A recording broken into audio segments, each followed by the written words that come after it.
I'm I like exasperated. it. I I can't wait to go over this list because I think this is going to break your brain. Odie, This is great. Odie, tell me something. Tell me something that's going to make me not exasperated going into this list. Give me a reason to power through this podcast. Give me a reason to not dial it in like Martin Freeman being a veteran Air Force pilot, although that's never mentioned up until Black Panther. Okay. I got you. All right. So if you make it through this podcast, you get to hear my very funny story in what we've watched this week. You get to hear my very funny story about Fast and Furious 10. Does it specifically involve Vin Diesel? Yeah, oh, yeah, 100%. It's hilarious. It's honestly, it's probably, like, I'll say this now. Fast X is one of the better Fast and Furious movies. But with that being said, the bar is very low. So take that with what you will. But I just want to talk about, it's a big spoiler, so I'll save it to the end. But there is a moment in that movie where I was in the theater and I was like, wow, it'd be really funny if they did this. There's no way they're going to do this. And I'm not joking, Kevin. 5 seconds later, they did it. And I almost laughed out loud in a theater full of people. You know what? You son of a bitch. You son of a bitch. I'm in. All right. All right, you ready? Let's clap. Let's clap. Yeah. Here we go.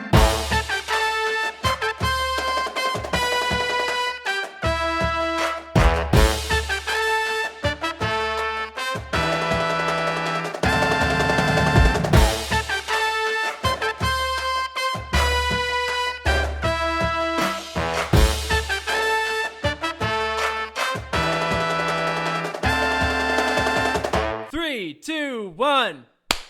Hell yeah. Perfect. Every time. Yes. Welcome back to to the Unpop podcast. I am your fearless captain, Kevin Miner. He, him. And with me as always is...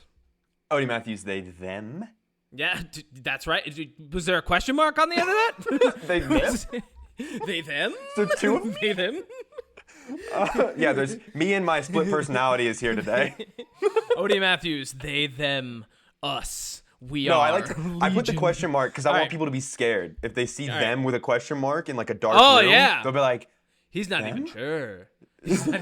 All right. Okay. Odie, here we are. We're going to talk about slashers.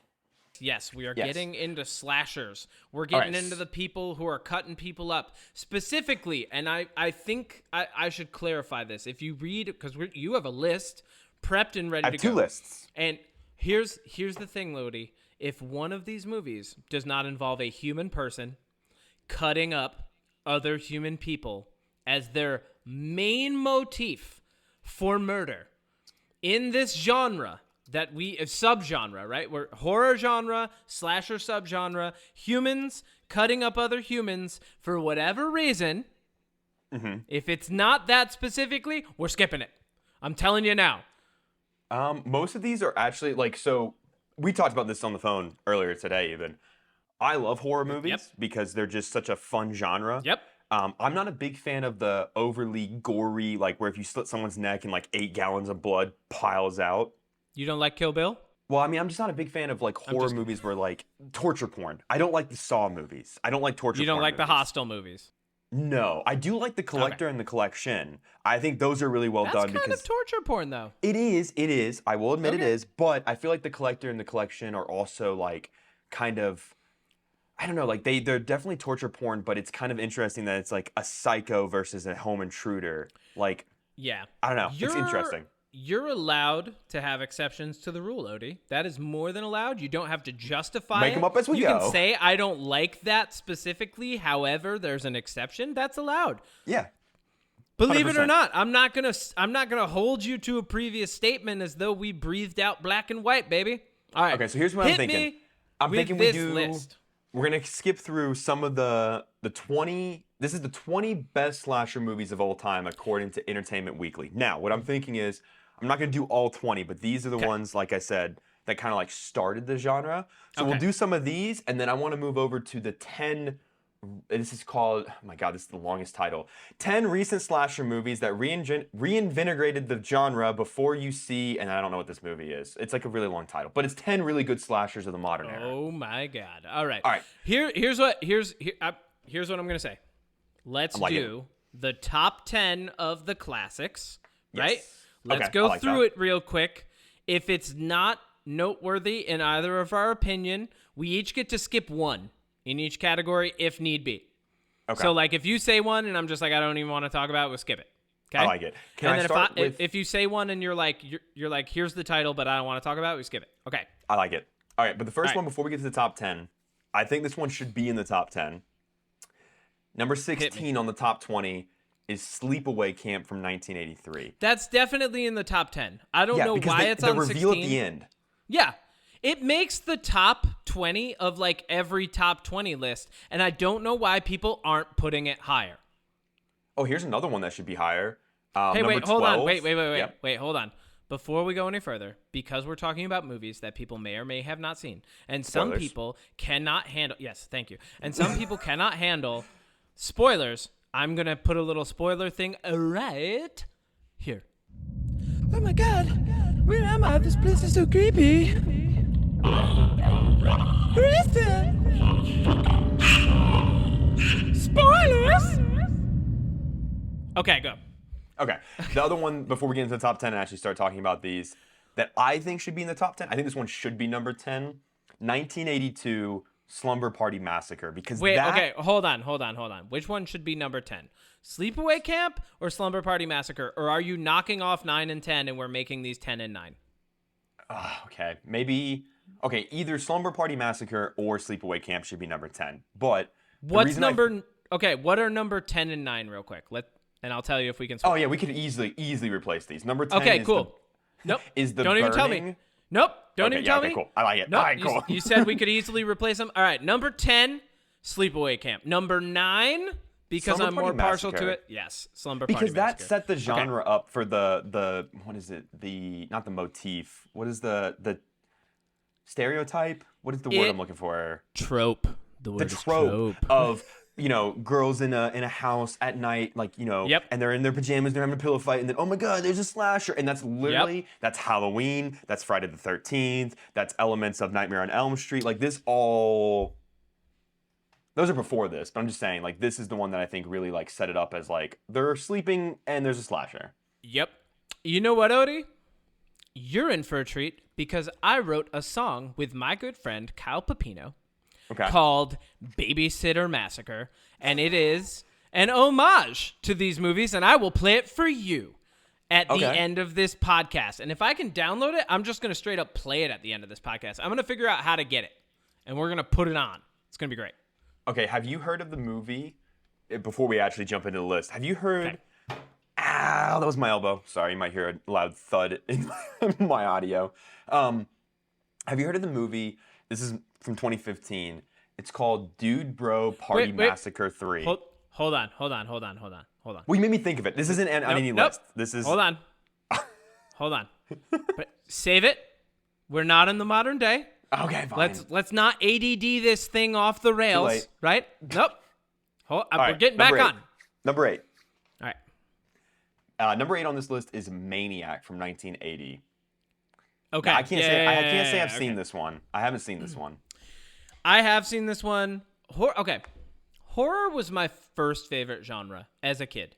There was something about overcoming fear and watching things that like I knew weren't real but might be plausible, and or like just the idea that like I think it wasn't like there was no self-insertion for me in any part of the genre as a kid. I was just watching something. It was like a carnival ride or like a haunted house, Like I don't picture myself as the murderer or the victim in this scenario. I'm just watching it going, wow, this is interesting because I don't know when someone's going to die, but I know that it might happen. And so as a kid, I think I really enjoyed the thrill of that. And watching Maniac, I remember as a kid, as an impressionable youth, I remember being like, wow, it's crazy that someone would be like this. And then you watch the movie and you kind of understand why the maniac is the way that he is. And This was the first one where I'm going to say, like, we were talking about tropes, right? So Sleepaway Camp, what's the trope from Sleepaway Camp? Go ahead.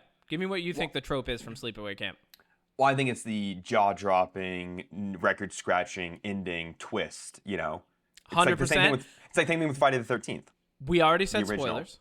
Yeah. So what's the twist ending of Sleepaway Camp, Odie? Well, the main character isn't who they say they are. No, they're not. Who are they? It's it's Angela, but it turns out she's actually a man. She's a Transgender. dude. It's Before it was- Angelo. Yeah. It's Angelo. I just thought that reveal, like especially like the freeze frame ending where she's just like mouth open, eyes wide, screaming. That is stuff of nightmare fuel. 100%. Oh yeah, for sure. Also, 100%. Maniac. I read like this quick synopsis. Okay. I'm gonna watch this because it's Joe. I can't ever say his last name right, but Joe Spinal, who was in Godfather, Rocky, Taxi. Like Jesus Christ, this dude went on to do amazing things. Yeah, he's great. At number 9, the trope that we have is scared college-age girls running away from a serial killer, right? In their underwear. So number 10, there's like some underwear. There's some of the sexy stuff. There's some of like the crazy twist ending stuff. Number 9, more underwear, more sexy stuff, more danger, right? Number 8, more underwear, more sexy stuff, more like...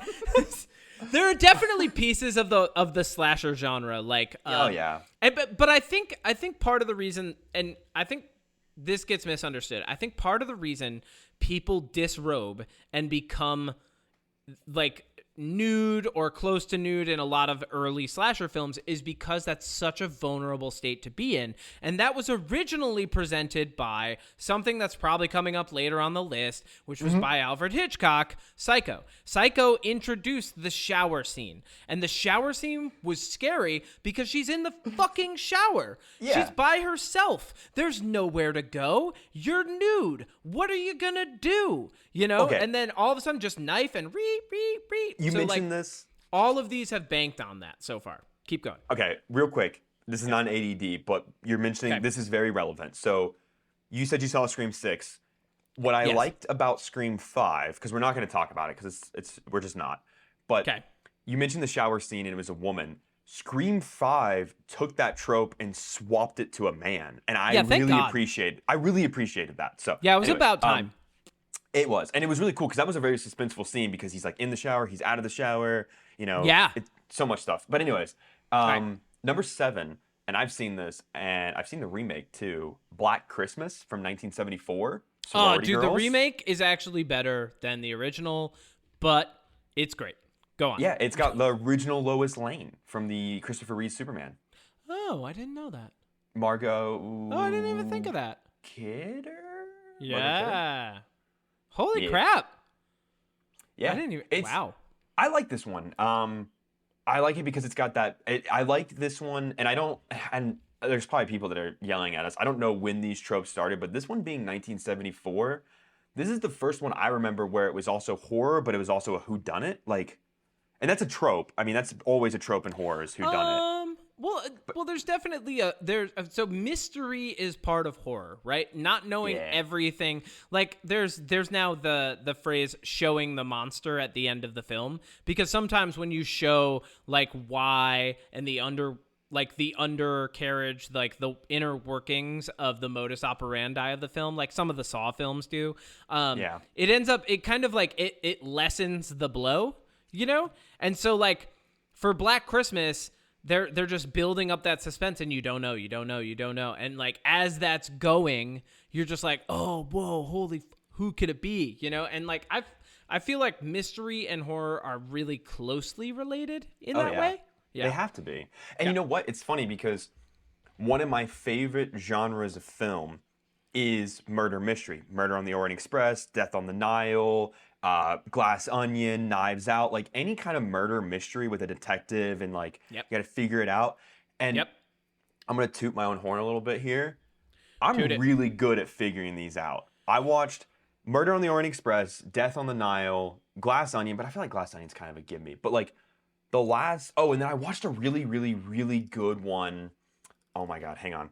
I want to throw this out as a recommendation real quick.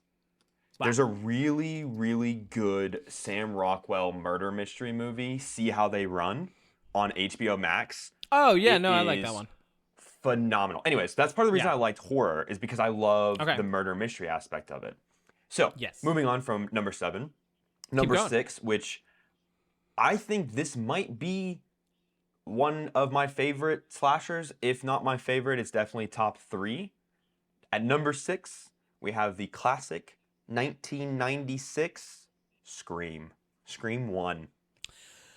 Yeah, that I love it, definitely man. was like you say reinvigorated the genre. I think Scream definitely reinvigorated the slasher genre, right? Oh, yeah. Like Scream, it directly influenced part of the Scary Movie franchise, right? Which is the comedy spoof of like all the horror movies, specifically the first one, right? Yep. The first one's a direct spoof of Scream. And then Ghostface comes back in like every Scary Movie, which is great. It became an iconic. It became an iconic piece of slasher an iconic piece of iconography. It became an iconic piece of like the slasher genre itself. Yeah. Well, what I like about Scream 2 is, for one, like you said, I think it really set like a new precedent for the slasher genre. But what I like about Scream is some people, and I heard this complaint, and it's valid, and hey, to each their own, that Maybe. like, oh, why is there a 4? Why is there a 5? Why is there a 6? And it's like, okay, money, obviously, right? But also, in the world of Scream, because again, this is probably my favorite slasher franchise, it makes sense why people would keep copycatting, because you see it in at least the original trilogy, which you've seen 1, 2, and 3, where it's like when you become this murderer, you like get a lot of fame and fortune. And what's the guy that killed? We already said spoilers, but the guy that was accused of killing Sidney Prescott's mother, Liev Schreiber, he comes back in the second and third as a bigger character. What is his name? I can't remember his character's name. Anyways, Liev Schreiber plays him. Like, you know, he was accused, and then he wanted his moment of fame, and then as soon as he got his fame, he's murdered in the third one because, like, it just, I don't know, like, there's something about the way the Scream universe where I'm like, I could see this happening in real life because people chase fame and people are crazy. I can see some of it. I think when it comes to Scream, there's definitely, like, as they go on, some of the execution and, like, setup and delivery of different pieces. And I'll get more into it when we get to talking about Scream 6 a little bit. It's on the recent list. Scream 5 is, at least. So we'll be able to talk about it. Yeah, so we'll get there. But ultimately, I think, like, the setup and delivery, it does become a little flat over time for different franchises, even like Michael Myers. But keep going. Well, I think the best part about Scream, in my opinion, and probably the reason that first one is one of my favorites, is because Matthew Lillard carries that movie on his my back. God, yeah. And that's why I'm super excited for Five Nights at Freddy's, because he is in it. Matthew Lillard carries a lot of things on his back. Let's be real. Yeah, he does. A Knight's Tale, Scream, Scooby-Doo 1 and 2. Scooby-Doo 1 and 2. Yeah, he's the best character. What's the he was in Dungeons and Dragons, wasn't he? The original, the first one. What am I thinking? Yeah, he was in the first Dungeon. Yeah. He's like just such a good actor, and he sells it. And even if the rest of the movie's not believable, he is. You know, because you're like, I'm 100%. With that guy. I like that guy. I'm invested now. All right, keep going. All right, number 5. Okay. This one makes sense. Texas Chainsaw Massacre, 1974. Absolutely. Perfect. I'll be honest, the Texas Chainsaw movies, I've seen all the original ones before they rebooted it. The first one's decent, but after that, I feel like they just fall off with like the cannibals and like the weird caves and everything. Love the remake. So good. Which one? Not Texas Chainsaw, but Texas Chainsaw Massacre, the remake of the original that was directed by Rob Zombie. Okay. So like when he was doing his remake, love. Yeah. That was good. Yeah. That was before he did Halloween, right? And like, and the reason he even got that was because he did House of a Thousand Corpses, which was directly influenced by Texas Chainsaw Massacre. And that's a decent one too. I like that one. I liked House of a Thousand Corpses. That should be on here. I owned that on DVD. No, it's not. Is it 1999 that came out? Well, the latest one on this list is Scream, and that's 96. So maybe that makes sense. Okay, keep going. Yeah. Did you see Texas Chainsaw Massacre? I love the ending scene. When he dances with the Actually, chainsaw? now that It's we're talking iconic. about it, yeah, he's just at the end, just losing his mind. Yeah. Yeah, I mean it's already lost, but just losing it more. Like just gone. Did you just see ripping it. the requel is what they're calling them, like Scream 5 and the new Texas Chainsaw, where in like Halloween, where they're bringing back legacy characters, but it's not a sequel, it's a requel. Where you know what I mean? Yes. Did you see that one where it was like in the small town? Yeah. Man, the best part and the only part of that movie that's even worth watching is just the bus massacre. Oh, 100%. Anyways, right, number keep going. 4, no Yep. surprise here. And I actually agree with the top 5 on this list, except for number 1. Okay. So number 5, we're in the top 5. Number 5 is Texas Chainsaw. Number Yep. 4, Friday the 13th. Holy shit, is that a good movie? Yeah. I would actually tell me what's at 3. Okay. Number 3 is Nightmare on Elm Street. Okay, let's swap those. I was gonna say I would swap We're doing our them. own thing. Yep. Yeah, we're doing our own thing. Nightmare swap on Elm those. Street is definitely in the top 5. I would actually put Texas Chainsaw above that, even. I right? would say So, like, 5 would be Nightmare on Elm Street. Nightmare. Yeah. Yeah, 5 would be Nightmare, 4 Texas, 3 Friday the 13th. Okay. So number 5 is definitely Nightmare on Elm Street. Yeah. Freddy, the trope he introduced was a killer that literally taunts and plays with their victims with like one-liners and stuff, you know? Yeah. Like that was the first like slasher film where people were like, "Oh, I kind of identify with this guy," until you find out he's a pedophile. And then maybe some people identify with him anyway, and they should definitely tell us who they are and where they live. Address, please, now. Yeah. but yeah, no, he messes with them in their dreams, and I love that he's getting them in their sleep. There, you know, like there's something to be said about like them not wanting to go to sleep and then being delirious and not trusting anybody and not being able to fall asleep. One? And then you don't know if they're asleep or not, and then all of a sudden he pops up and you're like, "Oh, they're asleep." Was he the first? Was Nightmare the first one to introduce the like sleeping dream? Because I don't. In film, I believe so, but it's because Clive Barker was influenced by the idea of dream sequences, right? And he liked the idea that they could have an impact on the real world. So like he saw movies where they would have dream sequences or like old episodes of The Twilight Zone, stuff like that. And he's like, "Oh, well, what if someone could like hurt you in your dreams and then you got hurt in real life, you know? Because like think about those dreams where you're falling and right before you hit the ground, you wake up, you know? Like he was like, how about we have them just hit the ground every time?" Honestly, And you know what's and it's interesting? good. It's there's a little bit of an homage to Freddy with Vecna in the new Stranger Things, right? Okay, Like, so I thought that 'cause too. He looks like him. Yeah.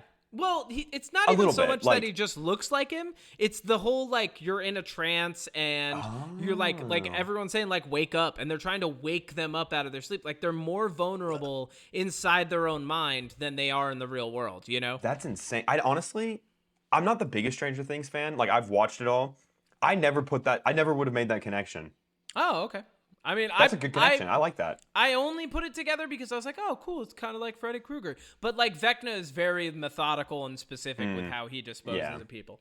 That's cool. So we got Freddy Krueger, Nightmare on Elm Street, number 5, Texas Chainsaw, number 4, number 3.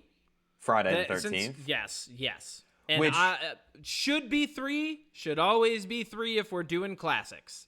So I feel like Friday the 13th and Sleepaway Camp helped each other in a way, because Friday the Big time. 13th is a movie, I mean, again, not the first one, but in 1980, you know, when it's revealed who the killer is, who is Jason's mom, Yes. I feel like that same shock factor is what Sleepaway Camp based their shock factor off of. Oh, definitely. Because I mean, it's a summer camp on a lake with a killer, and then when the killer's revealed, there's a twist. And I think that's probably why I like it. Now, I've recently watched, and this is crazy, but speaking of Friday the 13th, this is a great spot that I can actually finally talk about this.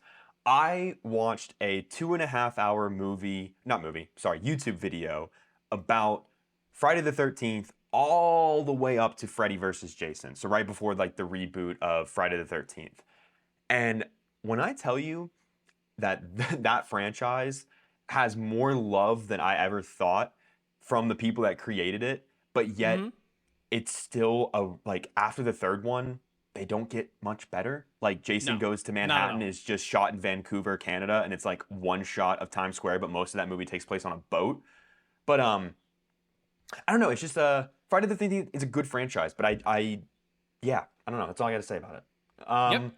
Okay, so I think we should flip number one and number two, because I feel like the four juggernauts of the horror franchise are Texas Chainsaw Massacre, Yep. Friday the 13th, Okay. Nightmare on Elm Street, Okay. Halloween. And Halloween is number one on this list. And I get why it is. But I would move it to number two because what's number two? number two should be number one, and number two is Psycho. Oh, yeah, okay. Yeah. Flop them. Okay. Yep. Yeah. No doubt about it. Like, Yeah. and this is me being a little bit of a film elitist. Psycho, for its impact and for the way that it still can play if you go into watching that movie blind, right? Mm-hmm. Even though it's in black and white, Alfred Hitchcock is just infinitely better than so many directors. Infinitely. Bad guy, good director. Yeah, 100%. I mean, classic case. Great artist, bad person. Who thought? Yeah. Anyway. Just want to cover but, ourselves there that we acknowledge he's a bad guy. I mean, yeah, like I actually haven't read too much into it. I've just heard, and I'm like, okay, cool, I accept that. Like, but it's yeah, okay. Well, you know, my tattoo, my movie theater is North by Northwest, and one of the silhouettes is like based off of Alfred Hitchcock. Like, I think his movies are amazing. He was just They like are kind of like a amazing. womanizer. That's all, you know. Oh, That's all. He yeah. just beat women. No big deal. That It is a big deal though. That was a joke. That is a big deal. Not cool that part. Yeah. But good movie. Good movie. Yeah.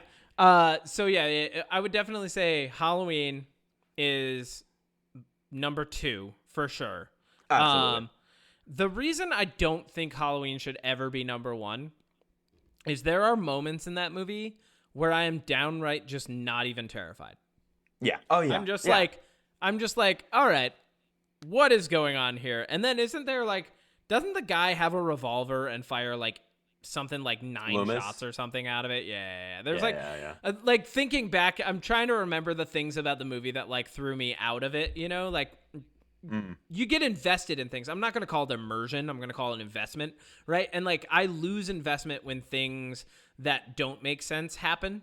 You know, like if someone fires one too many rounds in a gun, not that I'm some gun expert, but like if you have a revolver, chances are that's a 6 to 8 chamber. And if you're firing off like 9 or 10 shots and we don't see you reload, I'm just like, nah, I'm done, man. Yeah. Like that's fully automatic you revolver. lost me. Magic revolver. So real quick, because we're talking about Alfred Hitchcock. Yeah, And I want to ask you this question, and this is a good, like, we'll take a quick breather from horror, and then we'll jump into the top 10 of the most recent. Okay. My movie theater, I have a tattoo on my back of a movie theater. I would say like most of my left side is movie stuff. North by Northwest is playing at the movie, right? North by Northwest is my favorite movie of all time. It's made me want to get into film. It made me want to be a director. I love Cary Grant. I love the plot. I love the action. I love the way it's shot. I love everything about that movie. It's a masterpiece. 10 out of 100 or 100 out of 10. It's a great movie. Love it. Okay. My second favorite movie. And I just want to see what your favorite 3 movies are. Nothing to do with horror, but just because we were talking about Alfred Hitchcock. So my first one is North by Northwest. My second favorite movie of all time, Moana. I love that movie. Okay. I love it more than anything. I think that movie is perfect. It makes me cry. It's beautiful. It's amazing. Okay. Third favorite movie used to be Black Hawk Down because I was in the military. And I used to love that movie. But it's recently changed. And I think this is going to cause a lot of controversy, Kevin, but I'm going to say it. Hit me. Star Wars The Last Jedi. I'm cool with that. I think that movie is underrated, and I really, really like it. And I'm a well, big Star Wars fan. I love Rian Johnson, so. Yeah, and there's our Star Wars episode. What's your favorite 3 movies? Top 3 off the cuff. Like if I was just gonna list 3 off the cuff, like off the top of my head right now. If you ask me later, it might change again. But off the rip, just straight up, Snatch by Guy Ritchie. Love it. It's one of my favorite movies of all time. I could watch it. If anybody throws that on, it doesn't matter when or where. I'm into it. Yeah, anybody can throw that movie on, and I'm just like, I'll start quoting it. I'll start really giggling. Like the heist scene, everything in that movie is just. I like Brad Pitt in that movie a lot. Yeah, perfect. Yeah, and he's so great. What a great character. And like there's even like a little lull in the middle of the movie because the movie's like going at breakneck speed, and then all of a sudden it like slows down a little bit, and then it picks right back up for the end, like really hits you. And then I would say Emperor's New Groove. Oh my God, I love that movie. That's one of my favorite movies of all time. And I especially I love the built-in mechanism of breaking the fourth wall. Like I love right off the rip, Cusco's just like, oh, yep, there's me. So you're probably wondering how I got into it. You know, like it's a classic, it's a classic thing. But then you find out like he's not you quickly find out like he's not the good guy, he's the villain, and this is a redemption arc for him of sorts. Not so completely, but like it's so great. And Kronk and like I love that movie. Once again, anybody could throw it on at any time. I like how both of us both of us had animated movies in number 2. That's awesome. Yeah, for sure. Number 3 is either off the top of my head again, either Akira or Fight Club. I don't know. Ooh, those are both really great. Akira, Akira, because Akira was like, I have a very distinct, like I have like a core memory of watching Akira as like an 11-year-old just staying up until 4 a.m. because Sci-Fi Channel had the Japanimation block at 4 a.m. Oh my God. I remember staying up all night just so I could be up at 4 a.m. to catch a movie that would take 2 hours to watch, and then the sun would be coming up and I would go to sleep and not wake up till noon. And it was like, and I did this as a kid. Like like of my own volition, you know, like I didn't ask my parents to do it. I was kind of being sneaky about it, but I would stay up until 4 a.m. And like Vampire Hunter D, Tank Police, Akira, like so many good Japanese animation movies would come on, like anime, as we now call it. But back in the day, it was called Japanimation. No, legit. Like that's what it was called. No, you're right. Yeah, you're right. And I remember watching it, but Akira like changed the way that I looked at movies. That was the first movie that really dipped into the psychological aspect of like sci-fi. It's kind of horror. Like there's some body horror going on in that movie. Like there's the scene where Tetsuo, he like his guts fall out on the pavement, and then like he like falls down into a pit of nothingness, like, and then like, oh yeah, it's so good, man. So yeah, those are we should do 3. an episode. We should do an episode on like just anime because we're both anime fans. I'm into that. Yeah, 100%. All right.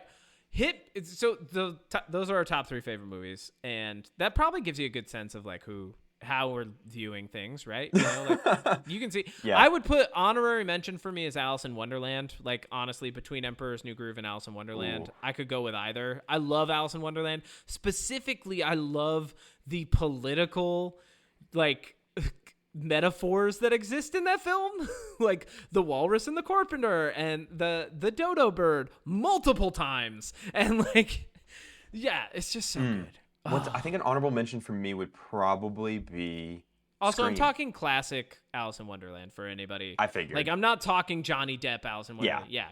Classic Alice in Wonderland. Okay, I think honorable mention for me would probably be Scream. Honestly, like that might be number 4, number 5. Like big fan. All right, that. So I don't know if you've seen these. I scrolled through this list and I have seen all of these except for one because I refuse to because it seems way too disgusting for my taste. Maybe it's the same one that we haven't seen. We'll find out. All right, so the first one is Terrifier 2016. Did you see that? Yes. Holy crap, that is a movie. I actually watched Terrifier and Terrifier 2 with Chloe and Mason. How's Terrifier 2? I haven't seen that yet. Just as bad as Terrifier?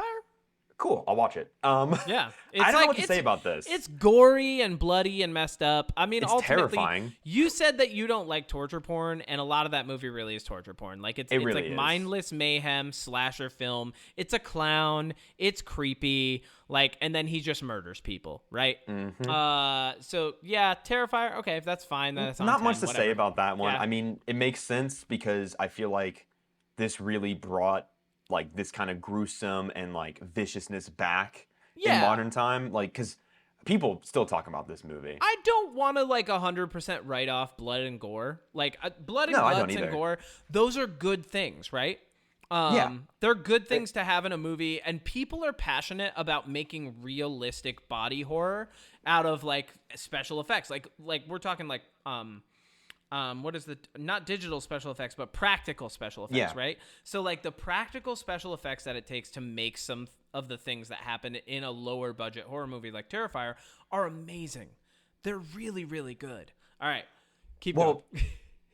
I'll say this about Oh, the wait. blood and gore. Sorry. Like, only if it's done right, I like it. What I don't like it is like where it's just unnecessary, like torture porn. Like, it's just unnecessary amounts. You know what I Yes. mean? Like I said, like you slit someone's neck and like everything pours out. You know what I mean? the delivery has to be there as well. Yeah. Number 9 is a movie that I really liked. It's called You're me. Next. Yep. Did you see that one? Oh my Yeah, that was god, good. that's a good one. Your Next is good. I like that the female character has a little more agency in Your Next. Mm-hmm. She's definitely more of a formidable potential victim, right? She's not helpless all the time and then like at the last minute summons her ability, but like she's definitely scared but capable. And I think that was a good thing to introduce. That's something that's being used a little more now, so that's good. You know what I would actually probably replace that with if I had to go something that's kind of similar in style but executed just a little bit better? The Hit me. Strangers. Kind of. Yeah. Okay, I could see that. I mean, Strangers, is that even on the top 10? Nope. All right, cool. Let's swap them out because Strangers, that's number 9 now. Strangers is number 9 because Strangers actually, I think Strangers did a good job of showing what happens when someone gets away with it. Yeah. Right? Yeah, I like it. Like Strangers definitely, at the last moment, you're like, oh my God, are they actually going to get away with it? And then they do. Like, Yeah. That's spoilers again. We already said spoilers You already said way it. earlier. Yeah, spoilers for everything. Big spoilers for this episode. And none of these But, movies like, came out this year, so like But at the end of it, like when they're driving off, I was like, oh my God, that's it. they did it. Perfect. Yeah. Sometimes those gloomy endings. Okay, so this is a good example of a modern horror movie that I really liked. Did you see Smile? Yes. I love that the end of that. Spoilers for Smiler. Oh my God. Smile. I love at the end of that it's just like, yep, nobody wins. Everybody's fucked. No, that was good. I like that. I love that. And I also like that Smile was like it was subtextually about mental illness more than Yes, it dude. was. Oh my gosh, so good. That made it like more real in a lot of ways. love All right, Smile. keep going All with right, the number list. 8.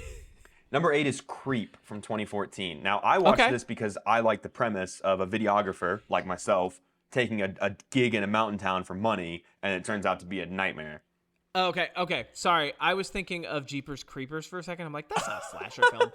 Not Jeepers okay. Creepers. Okay, so yeah, Creep. Yeah, Creep's good. It's all right. Isolated it's town, murderer. It's found Yeah, footage. I mean, it's pretty straightforward. I don't even know if I'd put it at number 8. I think I might wouldn't. I might even find something else to put at number 8 over that.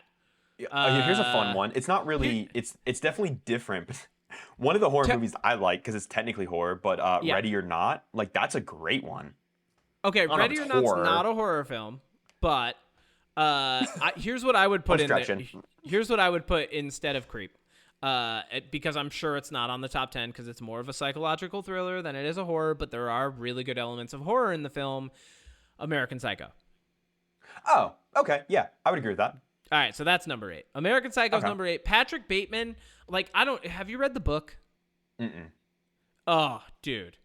It's so good. You know when he goes on those rants in the movie about the different music groups that he loves, like Whitney Houston, Yeah. or what's the big one? Huey Lewis and the News. Those are in the book as separate chapters. Really? The book reads like you're reading an American Psycho's mind. It's so crazy. good. Like he's just explaining in depth his fervor for these different artists. Phil Collins, that's another really big one. When he's like going into Sussudio and stuff, he's like, Phil Collins really broke out on his own. Like there's like these moments where I feel like for some people it's just straight up horror because you're like, wow, 1, I know this guy who's mansplaining everything to everyone. 2, he's about to murder this person. So American Psycho, number 8. I would agree with that. So number 7 was the one that I said I refused to watch. Hit me. That's not true. I haven't seen this movie, but I got it confused with the cannibal one called like Green Inferno or whatever. There's one where it's the guy that's in Inglourious Bastards. Oh my God, Eli Roth. Roth? He did that one in like the Yep. Jungle of Cannibals. I thought it was this one. It's not. This one is Green Room from 2015. Now, I haven't seen this. Yes. Yes. Yes. Yes. With Should I watch Patrick it? Stewart. Yeah, and the late Yes. great Anton Yes. Yelchin. Thank you. Yes. Okay, I'm gonna watch That it. is amazing. Is That it? movie. Because I haven't seen it. I didn't know these lists before you started this podcast. No, I with me. looked through 'em. I didn't even look at the modern list. I was looking at like the classics and stuff. But like Green Room is so fucking realistically scary. Okay, It's cool. a punk band and they get a shitty gig and they don't know that it's for neo-Nazis, and lo and behold, it's for fucking neo-Nazis. And guess what? You've offended some neo-Nazis and you got to deal with that shit now. It's fucking scary. All right, I'm about to watch that. Yeah, go on. Number 6, I don't know how this made it into the top 10, but maybe you'll have a different opinion. Happy Death Day. Now, I've seen this, but Love this Happy is- Death Day. I like it. Don't get me wrong. I like it. I'm into but it. Top 10? Yeah, Greatest it's the modern Groundhog slashers? Day of slasher films. I love it. I mean, That's great. I feel like this should be maybe like number 10. I don't think it Nah. deserves to be number 6. Nah. Okay. Let's bump it behind Green Room and American Psycho. All right. Okay. So it'd be technically Green Room's number 6. Yeah, so this would be number 8. Yeah, and just one more thing about Green Room. Seeing Mm-hmm. Patrick Stewart at that age, at the age that he was, he's now older, only 8 years right? ago. But Yeah, it's only- seeing him at his age even then be a vicious, murderous villain was only Oh, he's amazing. the villain? He's Oh, a bad better. guy.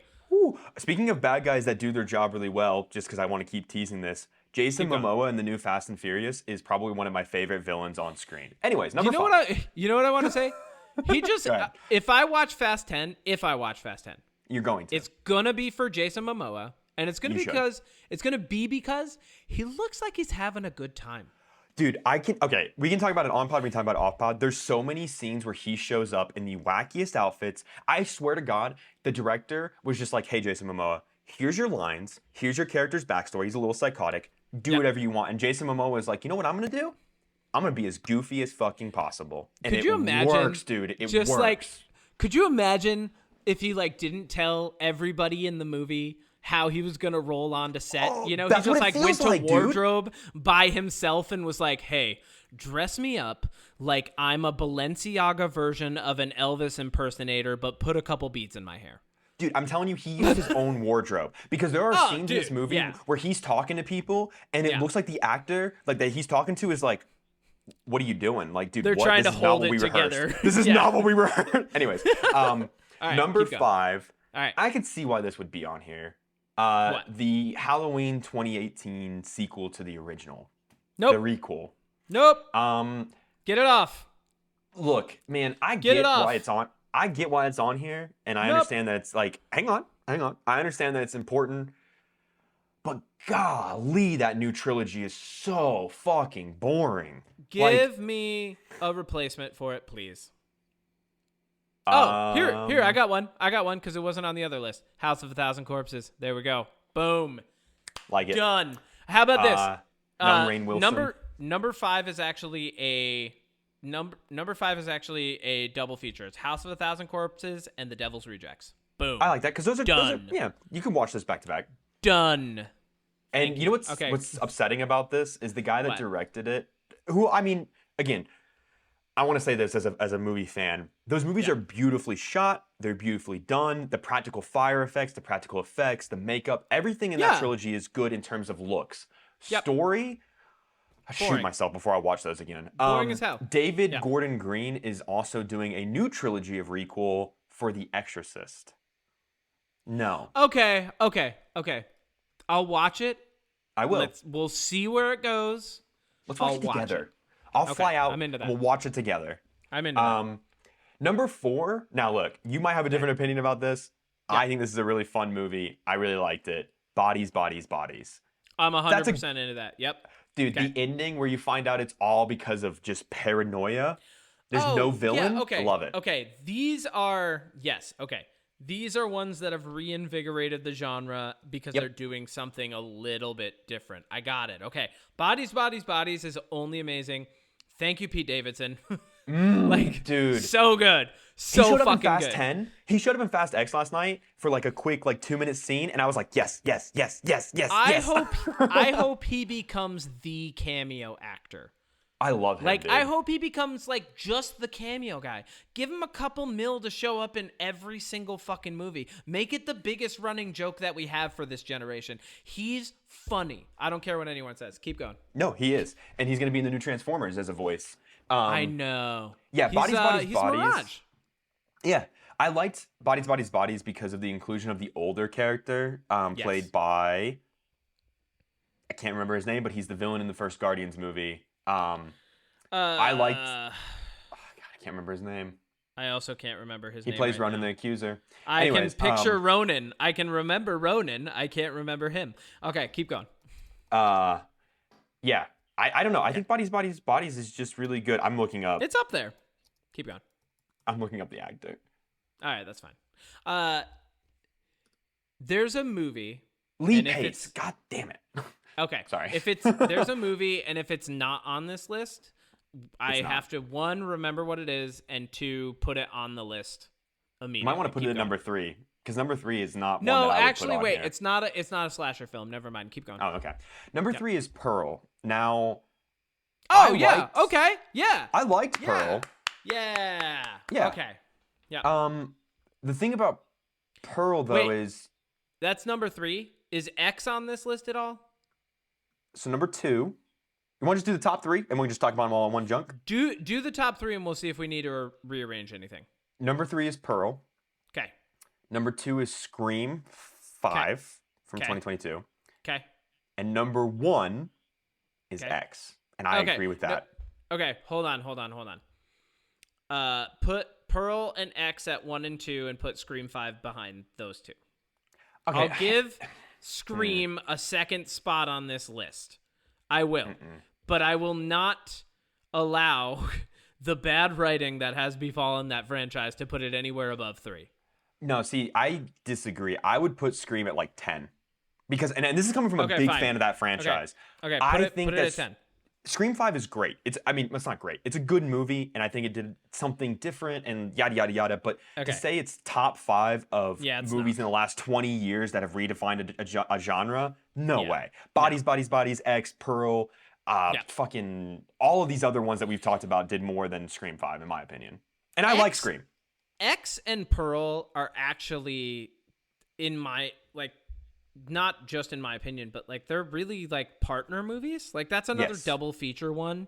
And I would put X above Pearl, but I kind of want to put them in the same Well, you watch Pearl category? first. If you watch You Pearl know? and then X, it makes the story of X even better because you Yeah. you learn about this Pearl character. And there's a third Yeah. movie coming too, by the way. It's going to be a Yeah. trilogy.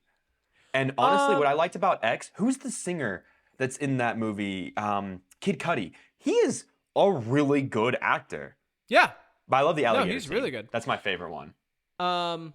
What's I'm trying to think, there's got to be a slasher film that's not on this list that's definitely top 10 worthy that we can put up toward the top 3 to push everything in the right direction, so that we have Pearl, X, Bodies, Bodies, Bodies, and something else in there.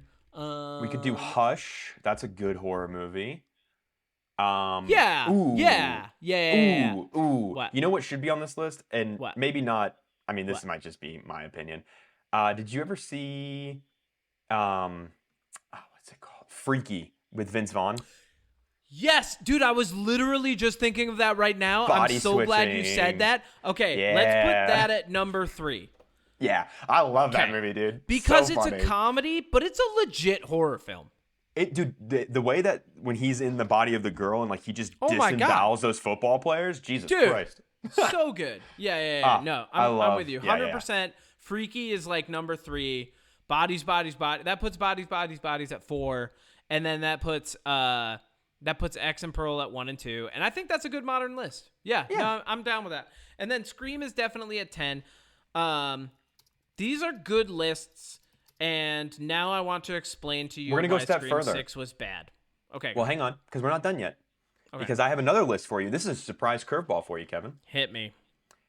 Here is a list of the 19 most anticipated movies of 2023. Now, I'm not going to go through all 19 because a lot of these have already come out, like Megan and Knock at the Cabin.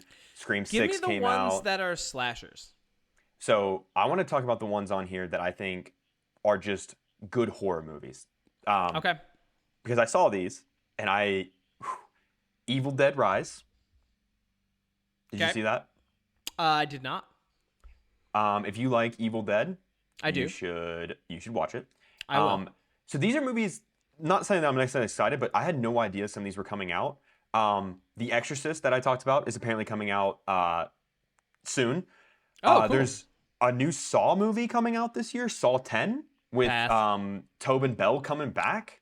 Pass. There is a remake of The Strangers, starring one of the stars from Riverdale. Pass. Yeah. There is. Yep, that's it. All these other ones I'm not going to look into. There's a movie coming out called All Fun and Games. Oh, the one I'm most excited for this year, Five Nights at Freddy's. Okay. Anyways, so yeah, I'm into that. Why didn't you like Scream Oh wait, 6? hold on. I have one for the modern list that reinvented the genre that never gets mentioned, and it's fucking freakier than all the other movies on the list, and it's amazing. And especially if you're like a film nerd, it is perfect. I'm down. And it is, you can watch the German version or you can watch the shot-for-shot remake American version. Ooh, and I it think I is know where you're going with this. the movie Funny Games. Have you seen the movie Funny Games? My mind went to Old Boy for some reason. Have Funny you Games. seen the movie Funny Games? Nope, I'm looking it up right now. The 1997? And then there's a 2004 one? With Naomi Watts, Yes. Tim Roth. That's Yes. 1990. No, 2007. I'm sorry. I'm dyslexic. 2000. It's 2007. All right. 2007.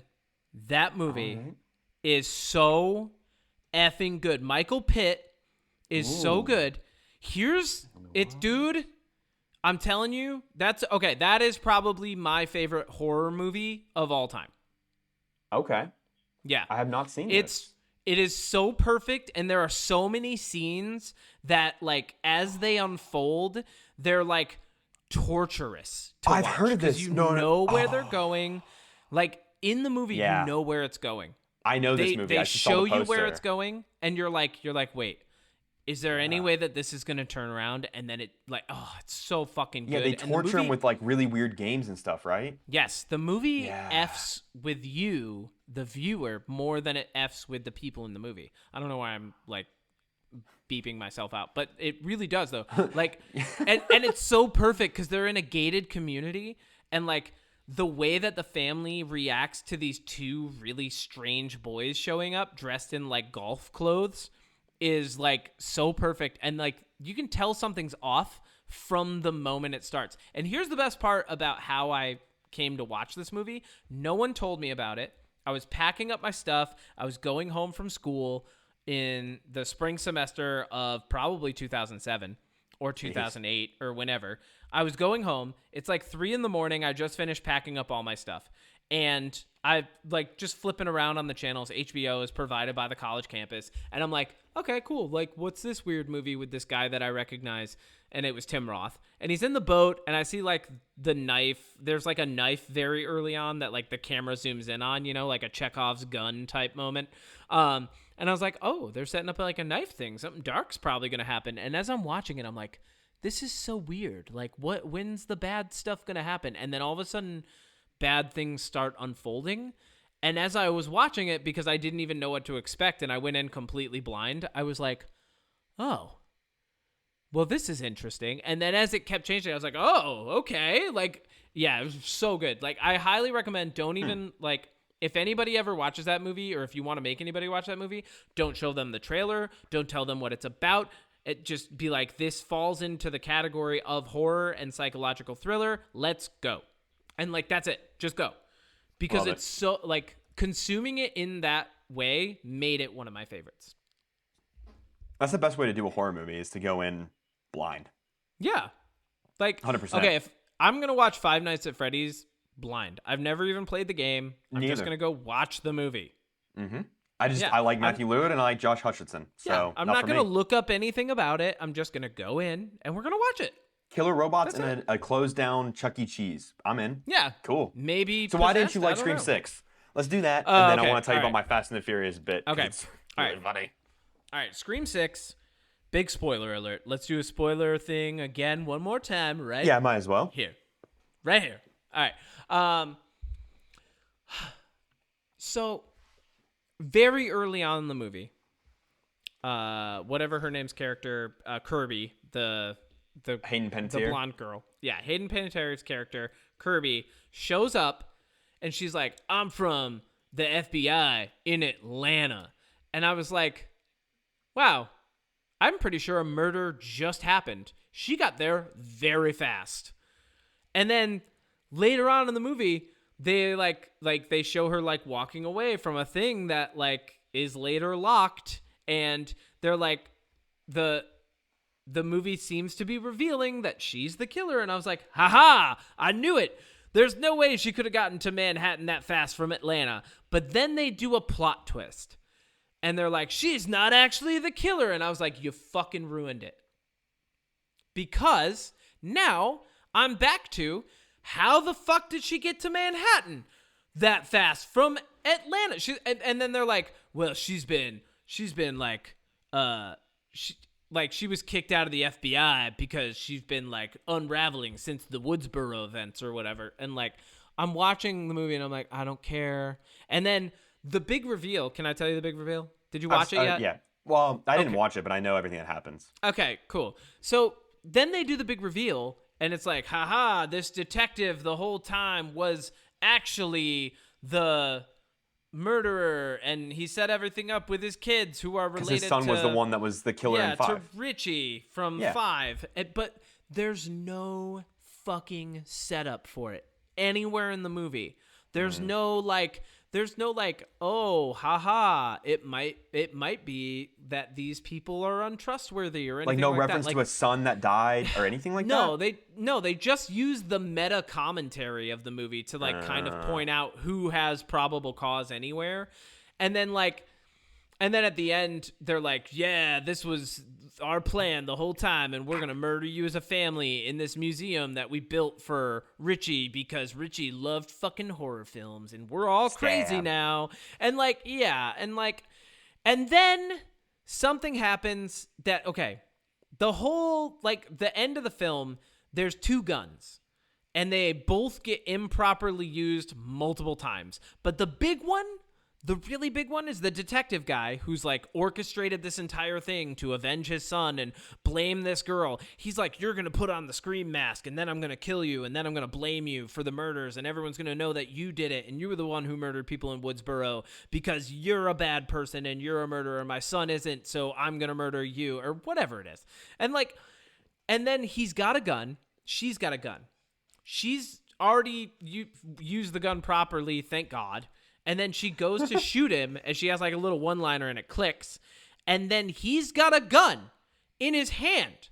And then she runs at him, and instead of shooting her point blank in the face, he runs at her. And I'm just like, you gave up, guys. I get it. You were writing the 6th movie, and you got here, and you couldn't figure out how to end it, so you gave up. I get it. That's fine. Like... But if you're going to give up on the movie, give the fuck up. Keep going with the meta commentary. Put something else in there. Don't just have a guy who very obviously has a gun that is loaded run at a girl and like kill it's people not before. Loaded. Yeah. Weird. And not only that, she's the girl Sam is dangling Tara. I'm freaking, what's her name? The Jenna Ortega character. Yeah. So Jenna Ortega's character is dangling from a ballast, right? And nobody thinks to like just shoot her or throw a knife into her back. Like, it's like everybody loses all concept of like plot armor. What the fuck could happen in any plausible scenario at the end of this film, you know? Like there's weapons everywhere in this room. There's stuff everywhere in this room that you could use to kill people, and they've just stopped using them. They just gave up. And then the other thing is like, both of the like Scream, both of the characters that are murdering people dressed up in the Ghostface costumes are at multiple times in the movie hit with something in the face that would 100% knock you out. Oh yeah. Like 100% would just knock you clean out. And they get up. And I'm just like, and that would be fine if at the end of the movie it turned out that it was someone who could like take a fucking hit to the face. But it's not. It's a random girl and some squeamish ass boy and their dad. And like they took all these hits to the face that like they shouldn't have been able to take. And then everybody forgets how to use everything to kill each other. You know, and it's all just for like this poetic message kind of at the end. Like, so the thing kind of fell apart. And like honestly, up until that point, I was having a really good time. I was like, really? wow, this is pretty good. Yeah. And there's even like, as I'm putting it together, I'm like, all right, well, this person wasn't in the room when everybody else was getting murdered, but they got introduced, and they also couldn't have been in the same room as them before, but they are here, you know? So like, I'm piecing it together. I'm like, all right, I've got like two plausible suspects, and they both have like, they both could be murderers. Like, who knows? And then at the end of the movie, they're just like, oh yeah, it's a crazy family thing. And also these girls are from a crazy family. So it's Crazy Family Showdown in a Scream museum, which I guess like, you know, for the franchise. Well, see, so here's my thing. Anyways. The reason I haven't seen Scream 6 yet is because I feel like Scream 5 was a really good place to end the franchise. Dewey sacrificed himself. Nev Campbell isn't even in this one. Like, I'm a big fan of this franchise, and I'm having trouble getting myself to watch Scream 6. I don't even know if I will, because honestly, I liked 1 through 3.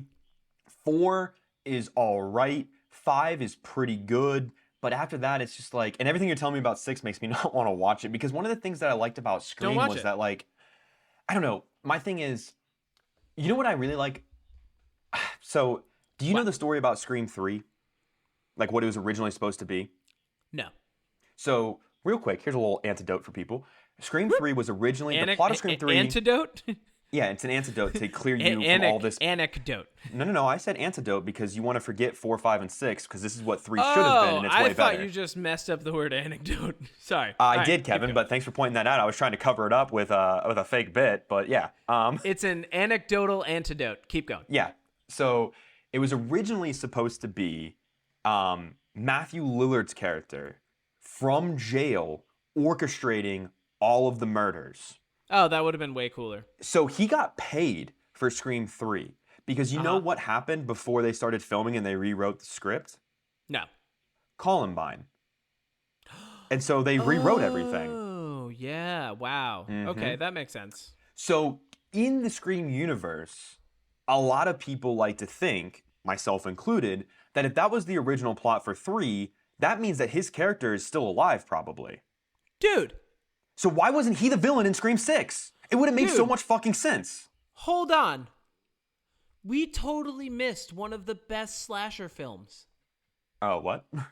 We missed one of the best slasher films on both lists. Where was I Know What You Did Last Summer? Oh, that was on the top 20, but it was like number 14. What? Yeah. No, you said top 10. That's 10. I know. No, that one's 10. Just following instructions, Kevin. I don't like these lists.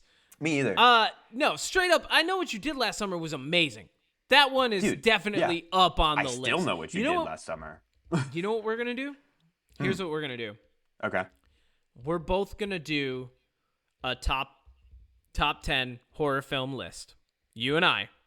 And then at some other point, like not next week, because just have a top 10 episode where we just name a bunch of top 10 lists of movie genres. No, well, you know what?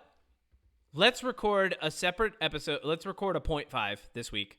It'll be you and I, and we'll be ripping through our top 10. Right? I like it. Okay, cool. And we'll be saying them to each other, and then asking for the other one's opinion. I like it. And we'll do that. Yep. A little quickie, little like 30 to 45 minute episode. You and I ripping through our top 10 horror films and just like kind of letting each other know why those are in the top 10, why we put them where we put them, what we liked about them. We'll rip through them that way. Because I feel like that would be really good. We could even do that like tomorrow night or something. Yeah. All right, sick. Okay. But that's my point about Scream 6. Matthew Lillard should have been revealed as the villain, and it would have been, that's where you could have ended the franchise with a nice wraparound bow to the first one. You just don't need to do more. Like, and I know Neve that Campbell to be in the movie. Like, dude, that's such bullshit. Speaking of not needing to do more, give me your Fast and Furious story. Oh, yeah. Okay, so. Wait, hold on. Odie. Non-spoilers What have you first. been watching? What have you been listening to this week? Okay. So, there's other things, but I want to mention this first. Yeah, hit me. So real quick, non-spoilers for Fast X. Look. Yeah. I will not defend this franchise as being anything more than what it is, which is you go to the movie and you have to turn off all of your brain cells to just enjoy the most ludicrous thing on screen. I mean, there's points in this movie, this isn't a spoiler, it happened in the last one, where Vin Diesel one-handedly flips over a Mustang. Okay, so what? The best parts of the Fast X are any scene where Vin Diesel is not on screen. All of the side characters in this movie have really, really good like stories that they go through. Like Odie. Hey Odie. Yes. How good would you say all the other characters are in this movie? Out of like, how am I scaling them? How good are they? Are they the best? Are they better than Vin Diesel? Yeah, because Vin Diesel is a I show that clip to Goose all the time of Vin Diesel holding the director hostage off screen and just being like, oh, in my heart, yes. All right. Anyways. All right, keep going. So, I gotta make a note of that. That's fucking funny. So there is. So like all the side characters like Roman and Tez and Ramsey and Han, they have a really good story arc. You mean Michelle all 15 other characters? There's in the so movie? many side characters. Like literally one of the characters that I love is only in it for like 2 seconds before they're just like, yeah, he just disappeared for the rest of the movie. Don't worry about it.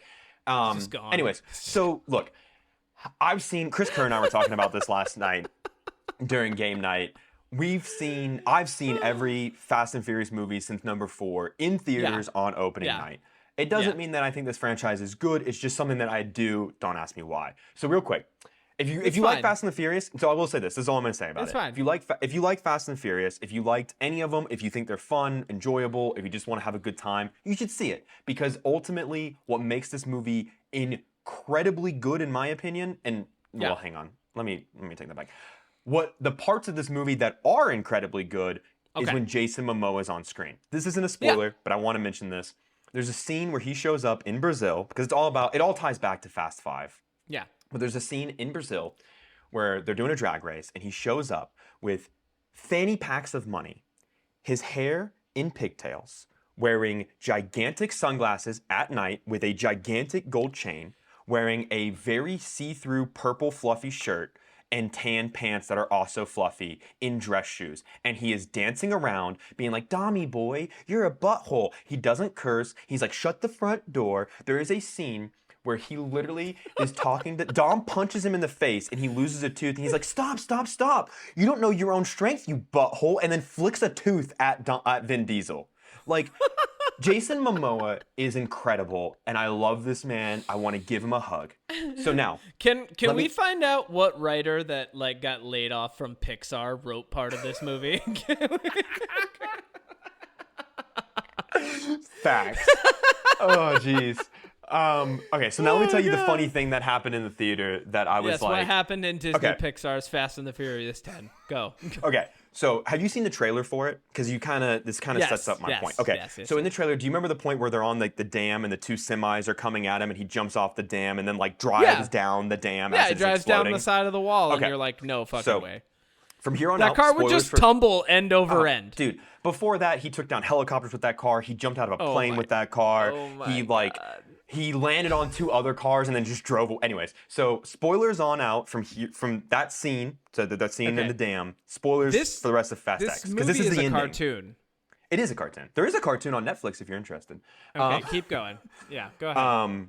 So they get down. So spoilers. He has his son in the car. Vin Diesel, Dom Toretto's son. And I'm probably gonna say actors' names and their characters. They're interchangeable at this point to me. Okay, whatever. So yeah. Vin Diesel and his son are driving down the dam, right? Because the whole point of the movie is Jason Momoa wants to take Vin Diesel's son because Vin Diesel killed Jason Momoa's dad. Actually, he didn't. The Rock technically did, but who cares? Anyways, so they get to the bottom of the dam. Their car is destroyed. They're sitting on a rock, right? And Vin Diesel's with his son. And up on top, like up above the dam, Jason Momoa is standing there, right? And so he's like, "Are you kissing me?" I'm just kidding. I know who you're doing. No. I know. I'm just kidding. So they're standing there and they're looking up at Jason Momoa. And Jason Momoa says this line. He's like, "Okay, Dom, you've suffered enough. Time for you to die." And then he clicks a button, right? Because the whole point of the movie is he wants to make Dom suffer. Because before this, he shoots down the plane that has Roman and Han, so you think they're dead. Letty's in jail, so you think she's dead. Like, there's a whole bunch of stuff happening, right? The whole point of the movie is he's trying to tear the family apart. So, at the bottom of the dam, Jason Momoa says that line. He clicks a button. A bunch of explosives on the dam start to arm. And you just see Vin Diesel taking my glasses off. I'm going to try to make this. He looks up at the dam like this. Like just like shocked but angry, right? And then the screen cuts to black. And I was like, wow, that would be really funny if that's where they ended the movie.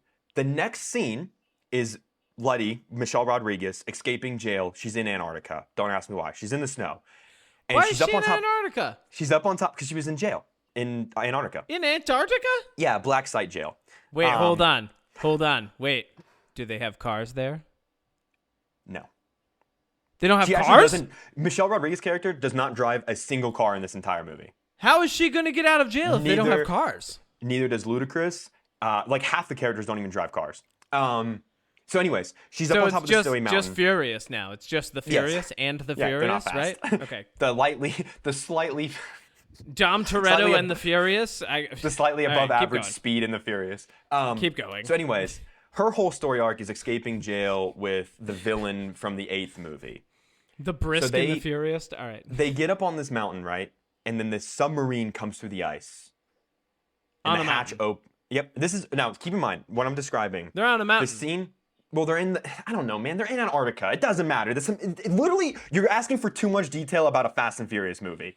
So, I'm asking legitimate questions, Hody. Okay. Well, your questions suck. I'm just kidding. Does this movie take place on Earth? So I'm gonna. Okay. Let me just describe this whole thing, start to finish, in one swoop, so you can get the idea of why I thought it was so funny. So go ahead. They're at the bottom of the dam. He activates the charges. Screen cuts to black. I think to myself, wow, that would be a really funny and stupid spot to end the movie. The next scene is 10 seconds long. It's Michelle Rodriguez in Antarctica. Submarine comes through the ice. Hatch opens. Guess who's standing in the submarine? Dom Toretto. Gal Gadot from the 6th one who fell out of a plane and died. Oh no. She's back, baby. So this is what happens. So let me just describe this scene. This is why I thought it was so funny. All right. Charges arm. Oh, man. Charges arm. Screen cuts to black. I'm like, wow, that'd be a really funny and stupid place to end this movie. Next scene. Michelle Rodriguez sees submarine comes up. Gal Gadot opens the hatch, stares at Michelle Rodriguez. Credits roll. That whole process was about 10 seconds. They literally ended the movie right where I said it'd be really funny and stupid if they ended the movie on a cliffhanger of a character who fell out of a fucking airplane onto a tarmac, coming back with no scar tissue. Holy shit, this franchise is insane. I love it so much. It's a cartoon, baby. That's what it is. I almost busted out laughing. They wanted it to be a cartoon. Kevin, I'm not joking. When Gal Gadot's character showed up before the credits rolled, I heard at least 8 audible, really?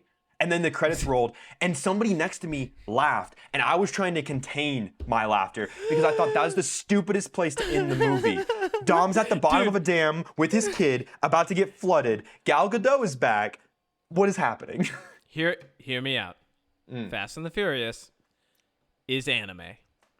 Yeah. It's anime. That's what it is, baby. It's a vanity project for Vin Diesel at this point. It's anime, though. This is an anime plot. All you've done is you've shown me where Fast and the Furious is an anime. Do you want to know the best part? Do you want to know the best part? No. Hang on. No. I'm not done. Oh, there's better. Okay. It gets better, Hit Kevin. me.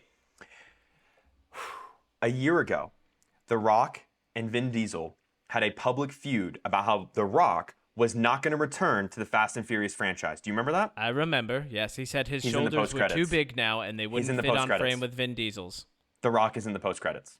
Of After course he saying is. publicly, I'm not coming back to the franchise. I don't like you. Fuck you, Vin Diesel. Wait, I mean, he didn't say that verbatim, but he basically did. He's in the post-credits. Wait. He's coming back. Are they doing a real world wrestling bit? Like, are they like taking on like? Oh, yeah. Are they like? Hold on. What if the big thing at the end of all of this is it turns out that it was all just like a big plan between The Rock and Vin Diesel to do like a real world wrestling feud? Like, you used to watch WWE. Did you watch WWE growing up? Did you watch SmackDown or Raw or like any of that stuff? Dude, this is like standard wrestling feud. This is like Yeah.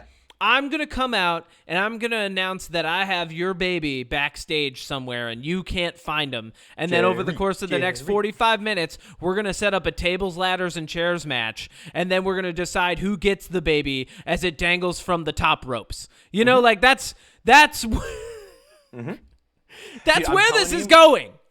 This whole Fast and Furious franchise, since The Rock came on, since The Rock came on in number 5 or whatever. Yeah. It is literally, I mean, I don't know if you know this, it is in The Rock's contract and Vin Diesel's contract that if they fight anybody on screen, they either have to win, equal amount of punches have to be thrown, and in Fast 5, Fast 6, and Furious 7, not Furious 7, just the 5 and 6, The Rock had it in his contract where as much screen time as Vin Diesel had, he had too.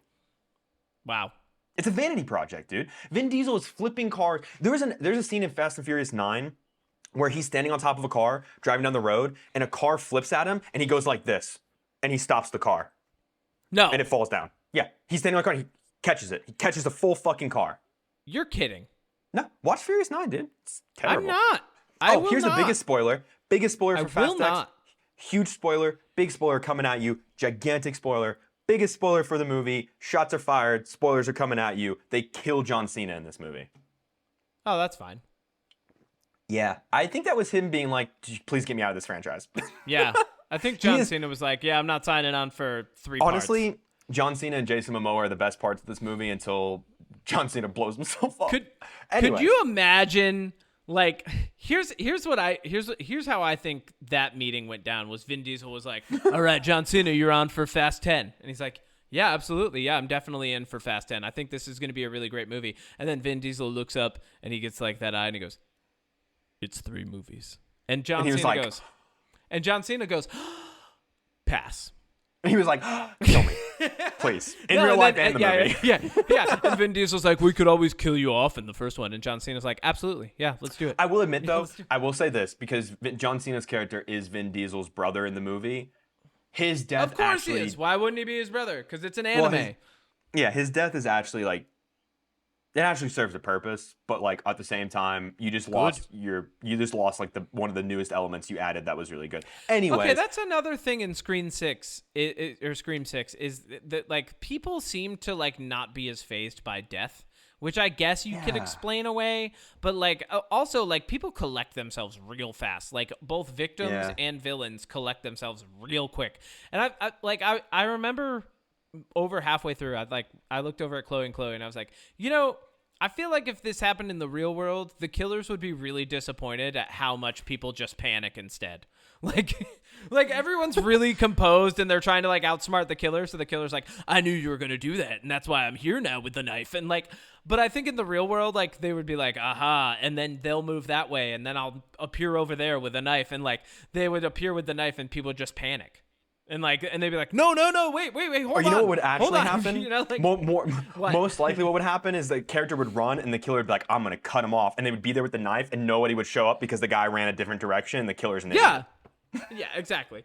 Okay. What did you watch? Have you watched? I mean, that's have all. you watched I've watched anything other else? stuff. Have you listened to anything else? Yeah. All right, what do you got? Okay. So I'm going to pull up the name of the album. Okay. So I listened to, I've been listening to a lot of, I think I'm saying their name right. The Bleachers. Yep. So I listened to, Strange Desire, which is a great album in my opinion. But then I also Okay. listened to their second album from 2017 called Gone Now. Yep. What I like about Bleachers is it's one guy in the studio and then he has a touring band. So he does all the music in studio by himself, all the instruments, all the vocals, everything. And then when he Yep. tours, he has a touring band. Um, Oh yeah. I like that a lot.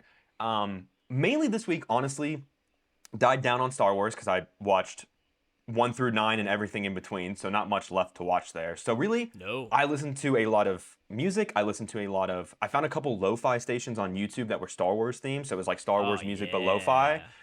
And honestly, because this was last episode, I mentioned I quit my job, so this is my first week doing freelance. So honestly, mostly all I did was work, try to improve myself, make sure I got my stuff in order. And listened to a lot of Star Wars lo-fi and a lot of Bleachers, and then I watched the anime movie Fast X. So Yep. Well, that's good. What did I listened to a lot of Sleep Token's new album's out, but I've been talking about them for Wait, 3 what? weeks. So their new album came out yesterday, and I listened to it like twice. it did. Yeah. Sleep Token. Hang on. Yeah. It's really, Gotta really get that. good. Take Yep. me back to Eden. Yes. And then I actually was listening to a Brazilian artist most of the week called Pedro Sampaio. So I've been listening to a lot of music in Portuguese all week, which is strikingly similar to a little bit of like French and a little bit of Spanish and a lot of Latin influence, and it's been really good. So that's been a lot of fun. He gets different people to like do samples of saying his name, but to like a certain BPM. So like all of his songs have a sample of someone going, Pedro Sampaio. Like, it's just really, really good. I've really been digging that. Nice. And then as far as watching goes, I haven't been consuming a lot of entertainment. I rewatched one episode of Auntie Donna the other night, which was fun. Just because, like, yeah, every once in a while you just need something fun. You know? I gotta get VPN to see their new show. I really got to do that. Yeah, same. I really need to watch it. The coffee shop one. Yeah, Auntie Donna's Coffee Cafe. Yeah. I really want to watch that. And then, what did I do? Oh, I've been listening to Caiaphas Cain for the Emperor on Audible and listening to that as much as I can in between, like, driving to and from work. And I was going to pick up where I'd left off, but I restarted the book. And if you're a military person at all, that book is comedy gold. It's like, it's in the Warhammer universe, but it's a guy who's a commissar who's like, the commissars are basically like enforcement officers, for like the guard. And he's constantly, like, Caiaphas Cain is constantly talking about like how he makes decisions to save his own neck. And then in the book, you see how it only adds to his legend because he keeps surviving these near-death things or things where a lot of other people are dying. And it's because he cares more about saving his own skin than anyone else's. But he just masks it really well with, like, military bureaucracy and bravado. So, like, it's so weird because it's like part Saving Private Ryan war book, part Mr. Bean, part, like... Austin Powers, but like, yeah, it's so funny, and he makes really good, poignant decisions, and like, yeah, I've just been really enjoying that. And then that's it. Yeah, Pedro Sampaio and Caiaphas Cain. Yeah, that's about it this week. I think I'll have more time next week to watch a couple things. I'll probably watch some of the Fast and Furious stuff. It really sounds like anime. At this point, it is, and that's probably why I like it, because I like anime. I mean, like, I see Vin Diesel catch a car, I see him flip a car, I see somebody jump out of a plane and not crack their knees open when they hit the pavement. And I'm like, yeah, they're superheroes. It's whatever. They got an amulet that keeps them alive. They bathed in the living waters. Whatever. Yeah, I don't get why they don't just like write something into the script to make all of that stuff more believable. Oh my god, they did. Holy shit! You just reminded me. There is a scene between Han and Vin Diesel where they're literally like, man, we've come a long way from heisting trucks in the Dominican Republic. Now we're super spies. And it's like, that doesn't really describe it, but at least you acknowledge the fact that this used to be a grounded series, and now you're just like, superheroes. I like that I like that there's self-awareness there, but ultimately, I mean, dude. Yeah, come on. That is All I honestly got- good. I've just got one question for you, Odie. I've got one question. I've got one answer. Do you think Fast 10 2 is going to be the best Fast and Furious film ever? Only if they call it Fasten Your Seatbelts Round 2. Oh, The best one in my heart. Oh my that's the god. podcast. That's the podcast. And